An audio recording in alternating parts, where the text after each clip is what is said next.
Now let us look at geometric progression. Earlier we looked at arithmetic progression, and now we want to look at the geometric progression. The arithmetic progression was coming from a series whereby a term is, in order to obtain a term, you just have to get one term, you add a specific number to get a new term, then you keep adding that very same number to get different new terms, or the expression, of the progression or the series.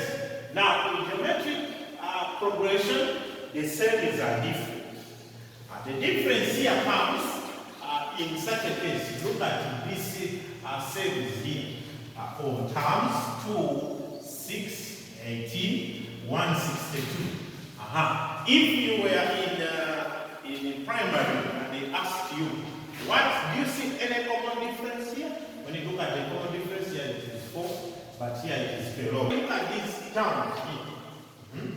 You cannot see any common ratio. So, because any common difference, and because there is no common difference between the terms of a progression, then it's not an arithmetic progression. In this case, we want to see if it is a general geometric progression, then in most cases there is a common ratio.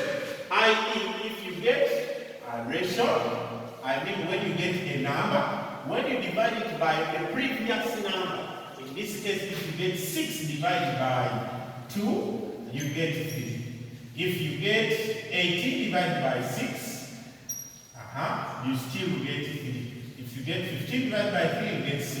If you get 162 divided by 54, still you get 3. So you're going to realize that there is a common ratio. So in order for me to get from 2 to 3, I multiply. From 2 to 6, I multiply 3. From 6 to 18, I multiply 3. From 18 to 54, I have to keep multiplying. The term I am on, I multiply 3 to get the new term. I multiply 3 to get the new term. Just like that.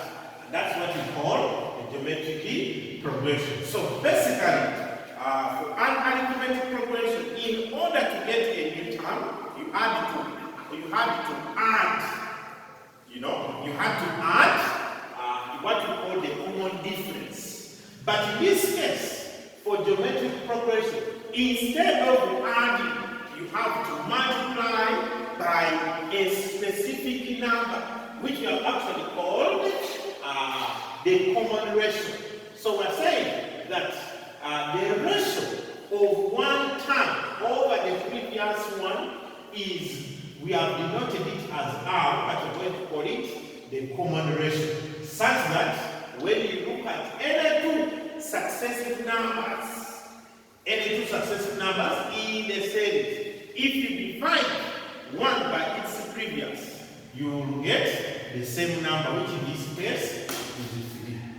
Now we want to look at the general expression. The general expression of geometric progression. So in this case, I have said my first term is A. And the common ratio is 3. It means if my first term is A,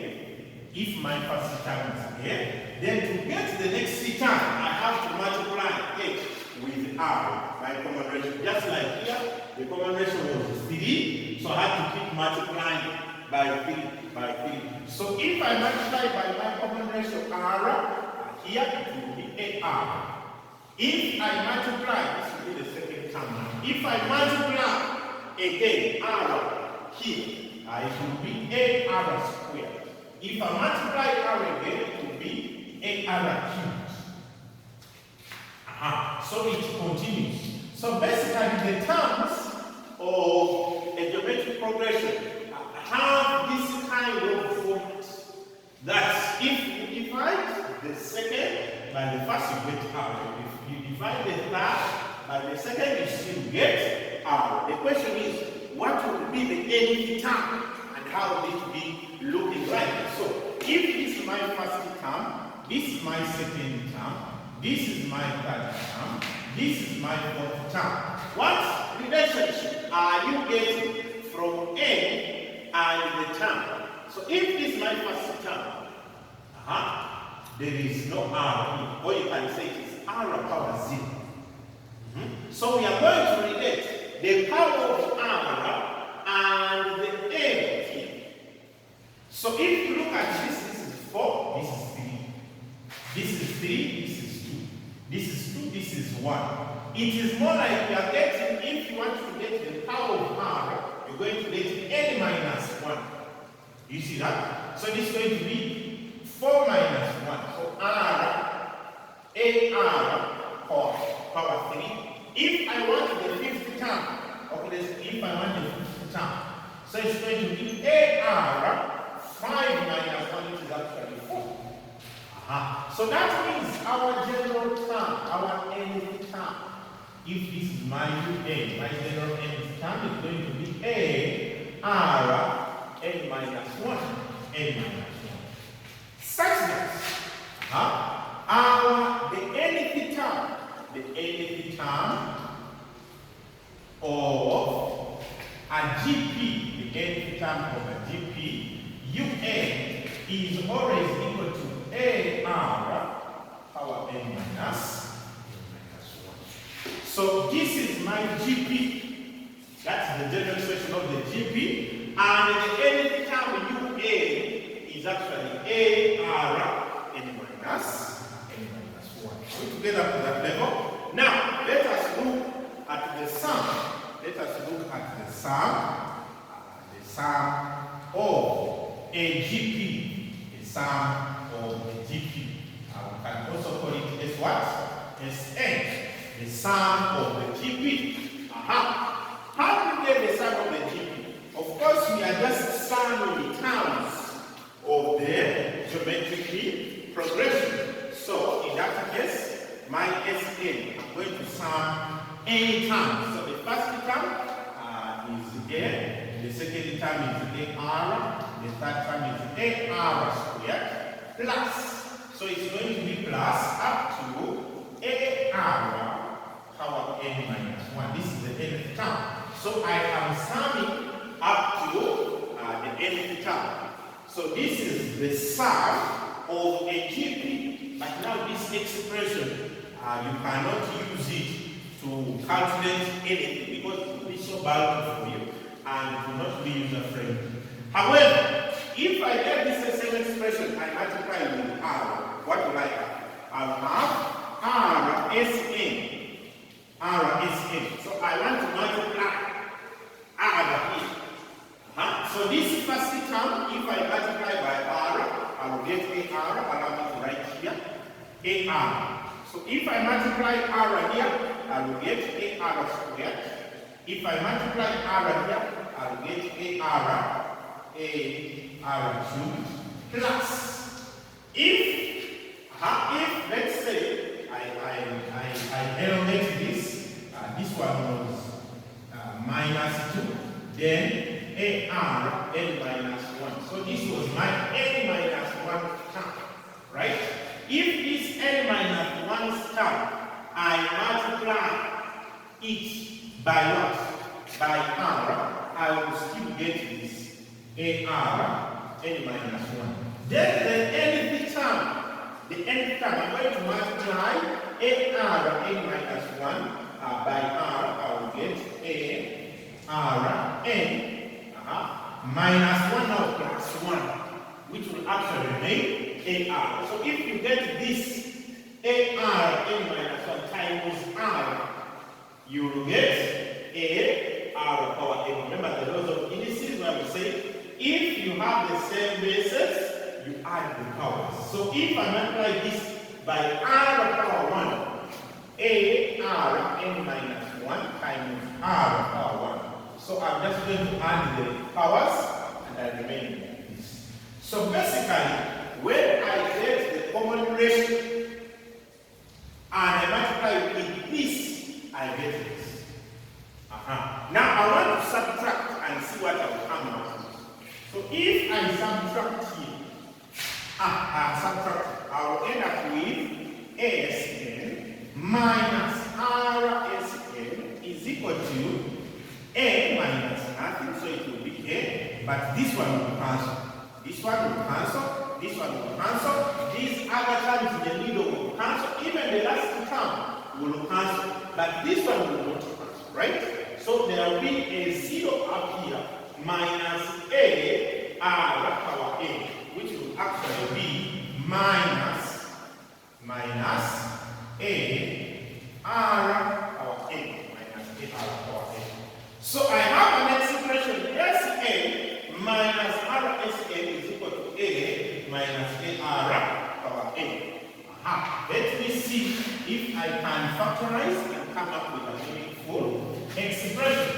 So if I will factorize SA here, so let me first rewrite it.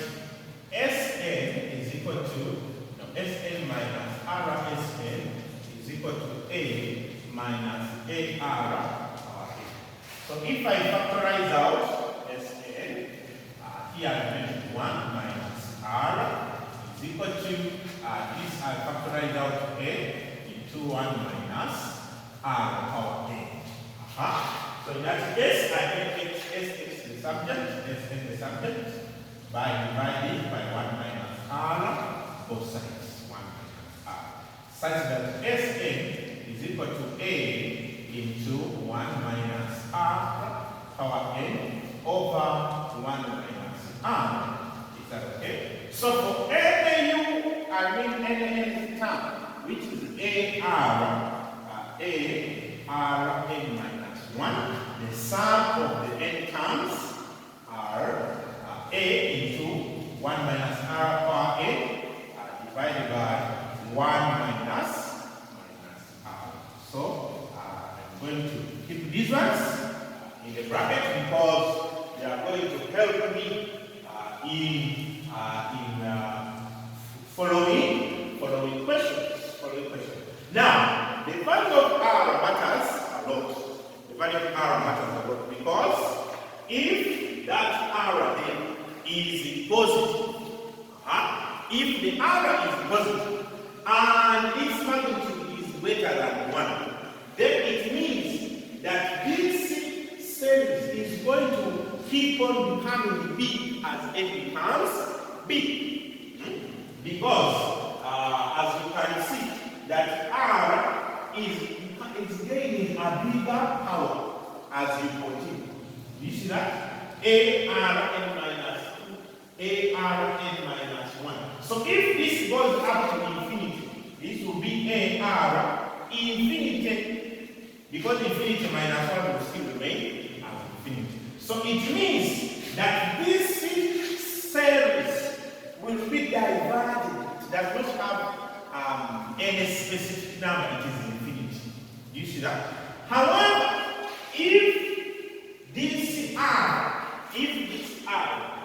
is a fraction less than 1, if it's a fraction less than 1, then there is a possibility that this series is going to converge. Because every time you have a fraction have a big number, that fraction goes near to 0. So it means the proceeding terms of the series, as n becomes big, they go to 0. The proceeding terms go to 0. That at the end of the day, if you have a very small fraction powered by a big number, it will get you a 0. So we can say that such a series will be convergent. Such a series will be convergent. So we'll have divergent series and convergent series. Okay, so we are saying if R is less than 1, you can leave it like this. If R is bigger than 1, you can still interchange. If you interchange up and down, it will still be the same thing. Sn can also be expressed as A into R power n minus 1 over R minus 1. Why? Because if you put out negative here and the negative here, the negative is cancelled. So this is the same. So it's just that sometimes the common ratio can be bigger than than 1. So in order to avoid dealing with the negative, which will confuse you, you can always change the expression of the sum of the GP. Now, the question here wants us to find the fifth term and the sum of the first 5 terms of part A. That is our GP. So, under solution, part A, our GP is 12 out of 25, 6 out of 5, 3, and so on. So our A, which is our first term, is actually 12 out of 25. What about our common ratio?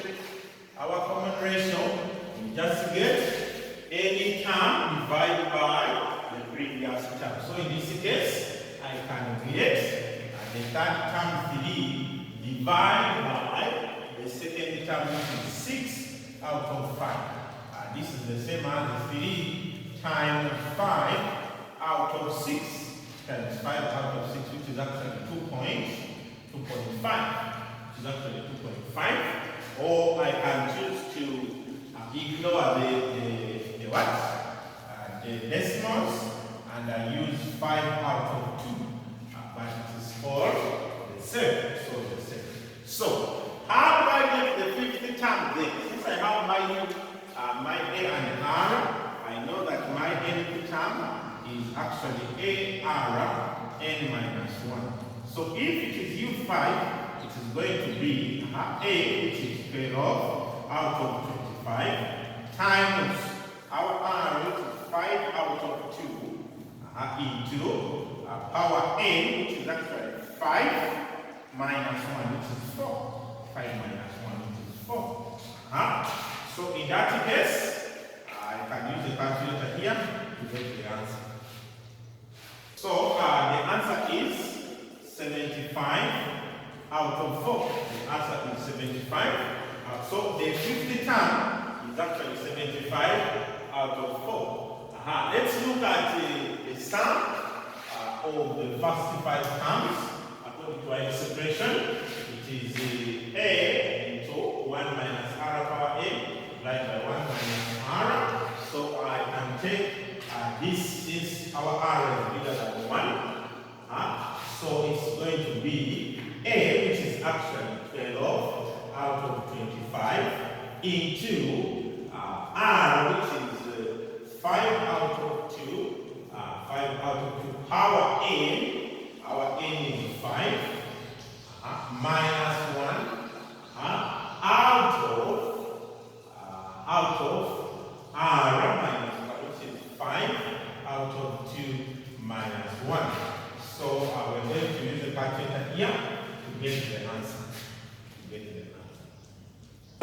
is 30.93. So if we sum the first 5 terms, we get that as the answer, which you can get by computing on the calculator. Yes. That's it.